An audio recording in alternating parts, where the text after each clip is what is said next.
Toujours trop d'eau là-dedans. AEV, ça pourrait être Amour, Espoir, Victoire. En fait, c'est l'Agence des espaces verts qui organise quelque chose de drôlement intéressant. Près de la moitié de l'Île-de-France est occupée par des terres agricoles. Mais ce pourcentage baisse année après année, surtout à proximité de la métropole où la pression foncière est de plus en plus importante, comme ici, à Villiers-le-Bacle, dans l'Essonne. La pression immobilière et foncière a commencé réellement à se faire sentir. La première, c'était 1974. Le village qui comportait à l'époque 400 habitants est passé en 2 ans à 1200 habitants. Donc il y a une vingtaine d'hectares qui sont passés sous terre. Depuis, bien d'autres projets immobiliers ont poussé sur ce plateau à 20 km au sud de Paris. Résultat, les agriculteurs locaux ont de plus en plus de mal à garder ou à trouver de nouvelles terres à cultiver. En réponse, l'Agence des espaces verts, ou AEV, émanation du Conseil régional d'Île-de-France, s'en vient à leur rescousse. L'Agence des espaces verts, c'est un organisme dont l'objectif à l'origine était de sauvegarder la ceinture verte d'Île-de-France. Au début, on a travaillé vraiment sur des questions forestières et puis de plus en plus, on s'est rendu compte que la fragilité des territoires, c'était surtout des territoires agricoles. Aujourd'hui, l'AEV achète ou menace de préempter le foncier agricole susceptible d'être bétonné. On achète du foncier agricole sur lequel on installe des jeunes agriculteurs ou parfois on aide des plus anciens à pérenniser leur activité agricole. L'Agence des espaces verts, pour nous, c'est un propriétaire sûr.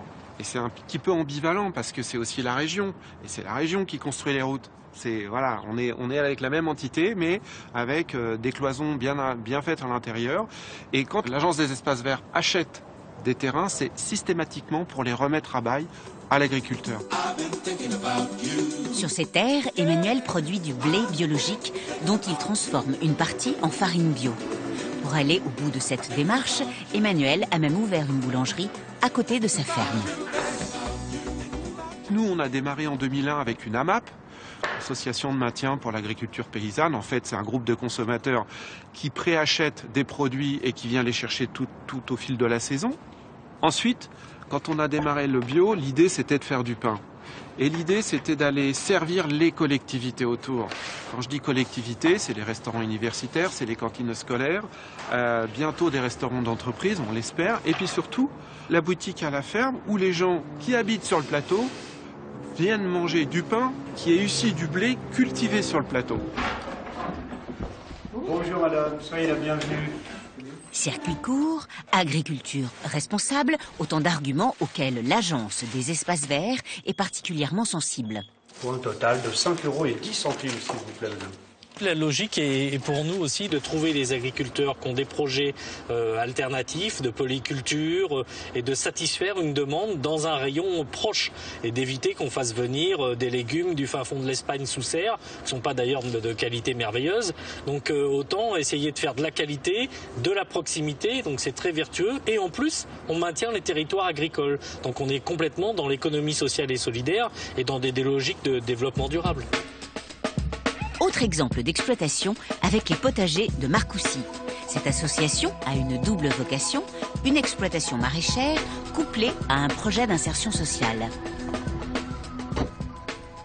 C'est pas un domaine agricole comme les autres, c'est une activité qui essaye de remettre en place des gens qui ont un peu perdu pied dans le milieu du travail et que l'on essaye de reguider un petit peu vers ce marché de l'emploi qui est un peu complexe en ce moment, surtout dans nos régions. Grâce aux terres louées avec un bail à long terme à l'Agence des espaces verts d'Île-de-France, l'association Les Potagers de Marcoussis peut donc faire des projets et réaliser des investissements afin d'étendre l'éventail de ses activités. Sans cette installation avec un bail de 50 ans, un bail qui est pérenne, nous on ne peut pas engager de travaux, on a besoin d'une garantie. On ne peut pas dépenser 1 900 000 € dans des travaux d'aménagement d'une ferme sur des terrains qui ne sont pas à nous. Donc il était indispensable que ce terrain il soit propriété de l'AEV, de l'Agence des espaces verts, pour pouvoir nous maintenir nous sur un délai suffisamment long pour amortir la construction. Les produits récoltés dans les champs sont ensuite pour partie transformés dans une conserverie flambant neuve, qui elle aussi emploie d'autres personnes en difficulté d'insertion. Bonjour. Ah bah il n'y a pas beaucoup de monde aujourd'hui. Ah oui, ils vont arriver bientôt. Ils vont arriver bientôt. Ça va? Oui, ça va. Alors moi j'ai un grand panier. Les produits issus de la conserverie sont ensuite vendus avec les fruits et légumes dans la boutique attenante à la ferme, ou encore distribués vers des AMAP, des communes voisines, comme les Ulysses, Massy ou Palaiseau. Et il y a une forte demande de circuits courts et des citoyens d'avoir de l'agriculture de proximité, de savoir comment sont cultivés les champs et ce qu'ils vont avoir dans leurs assiettes. Et donc cette citoyenneté, ces consommateurs, c'est important pour nous.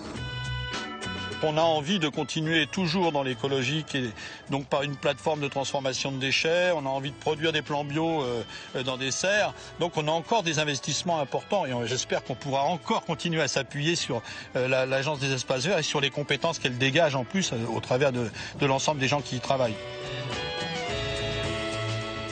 Aujourd'hui, plus de 2000 hectares de terres agricoles ont été acquis par l'Agence des espaces verts.